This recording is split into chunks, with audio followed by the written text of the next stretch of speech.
What's up, what's up, what's up? It's your man Chazz Ellis, once again, answering the questions that you asked me. Make sure you go to the ChazzEllisProject.com, become a part of some of the discussions that we're having. Things like, do you think you should loan money in a relationship? Have you ever been in a rebound relationship? Do you think you should always leave somebody when they cheat? Stuff like that. Good conversations we're having.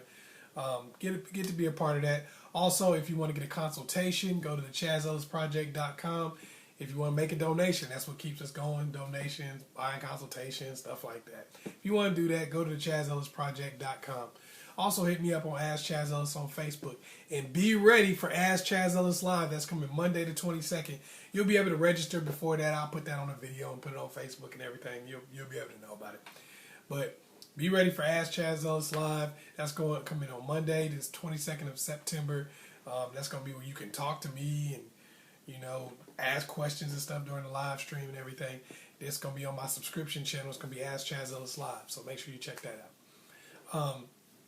The question I got was actually from a few people. People ask me this all the time. They're like, I used to date this person, and for some reason, they just keep doing stuff. Like, just keep trying to make me mad. They keep coming at me every day with some bull crap. Or they'll stop for a while, and then come back at me again. One girl was telling me, she was like, I got this dude, man. We broke up like a year ago. And, I'm not saying your name or anything like that, but he was like, we broke up a year ago, and this dude just keep coming at me on Facebook and calling me all kind of stuff. And every time my friends be telling me about it, I done blocked this dude and everything, and he'll come back at me and start talking crazy about me, just out of the blue. I don't even talk to him. And another guy was telling me, he's like, I got a girl that we broke up a long time ago. She's found my new girlfriend, and she's just going in on her. Like, we broke up forever ago. I don't get it. People tell me, man, I got this person, I don't even know them, and they just going in on me on a daily basis for no reason. I don't even know them. And the reason that you get that a lot of time is, the truth is, some people need you to hate them. I mean, a lot of times we don't really think about this, but when we deal with somebody, like say you've been in a relationship with somebody, y'all broke up, you may have broke up with that person, or they may have even broken up with you, and your life went on. You fine. You're not really tripping. Maybe you had a hard time at first, and now you good. And for whatever reason, maybe their life didn't turn out exactly how they wanted it to be. Or maybe, they still caught up in this situation. And as you going on and walking and living your life and going on about your merry way, they're not. And they feel ignored. And when people feel ignored, a lot of times, the only way they feel like they can get your attention is to do something crazy. They need to make you hate them because it validates them. It gives them a reason. It makes them feel like they exist. Like, oh, I can make you hate me. I do exist. I'm somebody now. That's why you get it from people you don't even know sometimes. You're like, why are you going out of your way to talk trash to me? I don't even know you. Because in their mind, sometimes they need that. They need people to hate them because they don't believe you'll love them. They don't believe you'll like them. So they need you to hate them. And people will go out of their way to get you to hate them sometimes. Things that you just don't even make sense to you. You're like, man, I haven't dated you in 3, 4, 5 years, but yet you still go out of your way to get me not to like you. You do stuff to me on a regular basis. We don't even talk anymore. Why are you doing this? You might have a dude that's like calling you up, cussing you out for no reason after 2 years of being broken up, and you're like, what's that about? Because maybe just because you moved on and it's been 2 years for you, man, to them that might feel like it was yesterday. And they're calling you up because they feel like you forgot about them and they're still in pain. They're like, look at you moving on, going on with your life, but I'm still sitting here in pain. Well, I want to have some impact on your life. I want you to think about me. I do exist. It's kind of like you ever see kids that don't get enough attention from their parents and they just be showing out. And you're like, man, why you show out like that? The only time your parents really pay attention to you is when they whoop you. Ding, ding, ding, ding, ding. They want that attention. They don't care if it's a whooping. They don't care if somebody's yelling at them. They just want somebody to pay attention to them. They want to exist.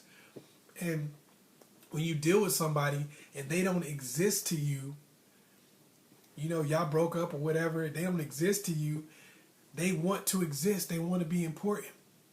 And sometimes it could be a situation where y'all broke up, they did you wrong, and you tried to be cool about it. Like, you know what, I forgive you, I'm going to move on, I'm going to accept that, I ain't even going to trip.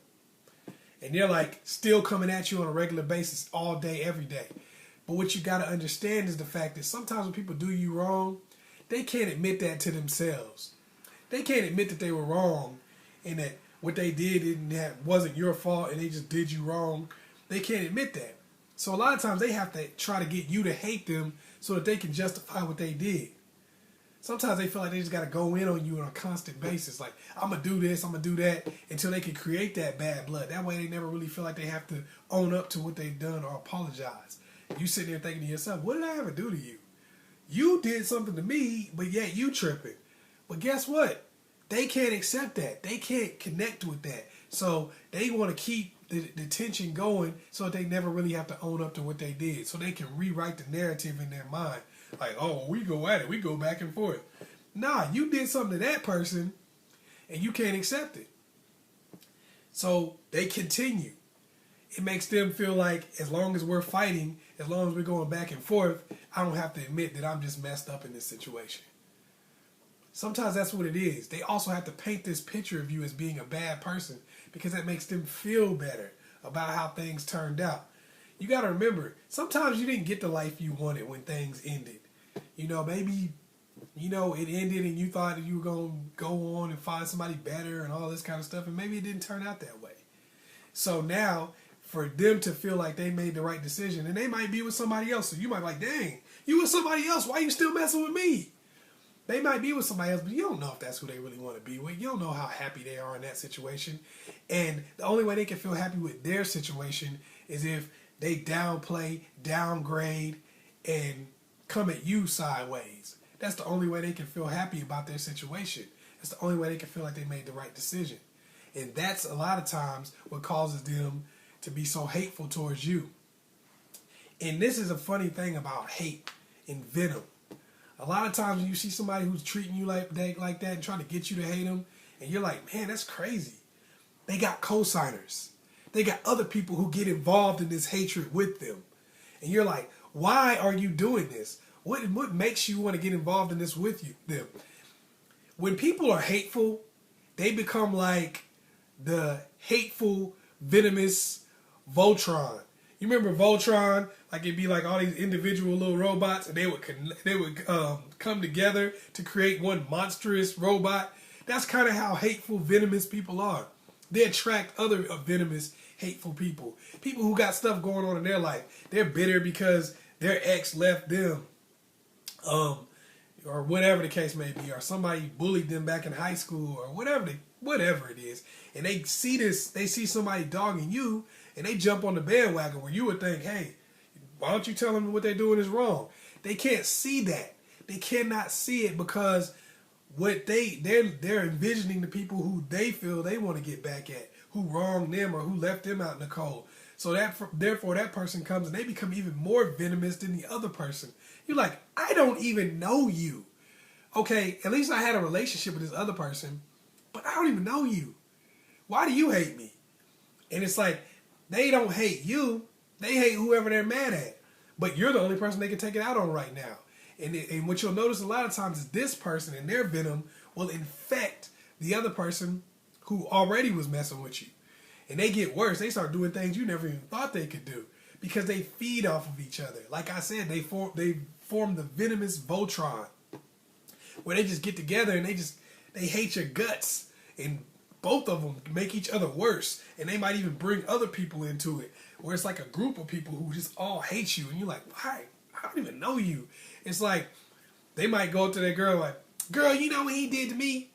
Man, I can't stand him. Okay, we broke up. He won't even take my calls. Yada yada. And they're like, oh my God, Clarence is ignoring me in the same way.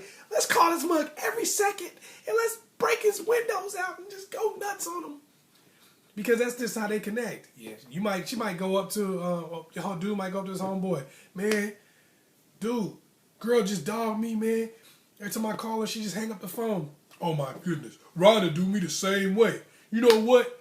Man, forget that, man. Let's put all kind of stuff about this girl on Facebook. Let's say she a hoe. Let's say we all ran a trade on her. Let's ruin her reputation. And it's because they're connecting on the venom. And it's like that venom and that evil and sadness, it just attracts other people who are like that. And because they're taking that out on you, and because that venom is killing them inside also, what happens is they start attracting worse people into their lives. It's like I said about the when you start dying inside and you have that rotting flesh, it attracts vultures. This makes their life worse, which only makes them more venomous, which means that they come at you 3, 4, 5 times harder. That's why they might get cool for a second and you don't hear from them, and then next thing you know, they come right back because that venom is still inside of them and it's still killing them. And what it's doing is attracting people who use them and abuse them, and they stay fixated on you because in their mind, this shit is all happening because of you.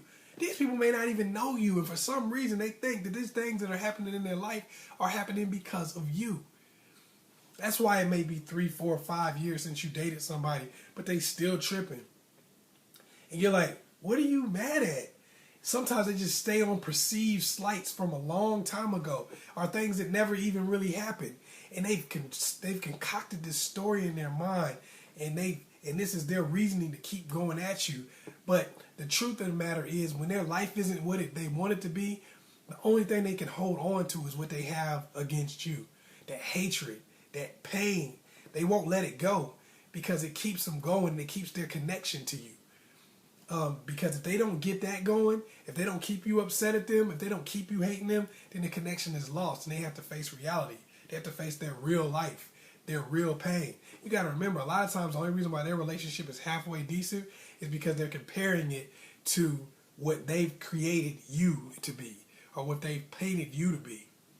Now you're the worst person on the planet. You're the biggest hoe to ever live. You're trash. You're a thief, a liar, all this crap. So their new relationship is only good because that's you. Now, if they let you go on and live your life and be a good person, then guess what?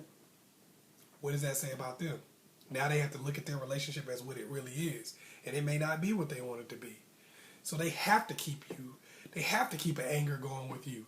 They have to keep venom going because that's how they supplement their lives and all the things that are missing. Some of y'all might be dealing with people that y'all dated a long time ago. Some of y'all might be dealing with people you got kids with. Some people might be dealing with people you're trying to get a divorce from. They won't sign the papers. You're like, why won't you just sign the papers? They can't because then that makes them have to let go and live their life. And they're just not ready to do that. They don't believe that they can have a real life. Some of y'all may not be able to see your kids. You're like, why are you tripping? Why you don't want to let me see my kids? Because if they let you be a good father to your child, then that would mean that you're a good person. Now they have to match a good person against the new person that they're with, and they may not like that person so much. You see what I'm saying? They can't do that. They have to make you a villain. Sometimes you might be in a situation where you're like, man, I'm letting this dude see his kids. I'm giving him all the opportunities in the world.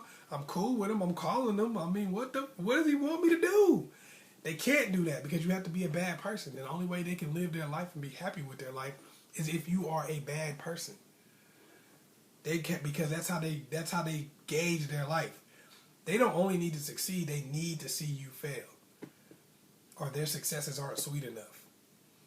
That's why they have to make you hate them. They need it. They need it more than they need the air they breathe. And that's why they don't stop. You can't get cool with them. You can't try to make some kind of friendship with them. What you have to do is you have to ignore them to the best of your ability until they get into a position where it really can't. They just can't bother you anymore. And, you know, sometimes you might have to prosecute. You might have to do what you need to do. Because, honestly, there's nothing you can do to get cool with them people. They're not going to accept anything. You can give them $1 million a day for the rest of your life, and they're like, oh, this money probably counterfeit. Just the way it is. So that's kind of why you get that. And really, it's not even about you. It's about inequities in themselves. So hopefully I was able to help you out. Once again, it's your man, Chazz Ellis.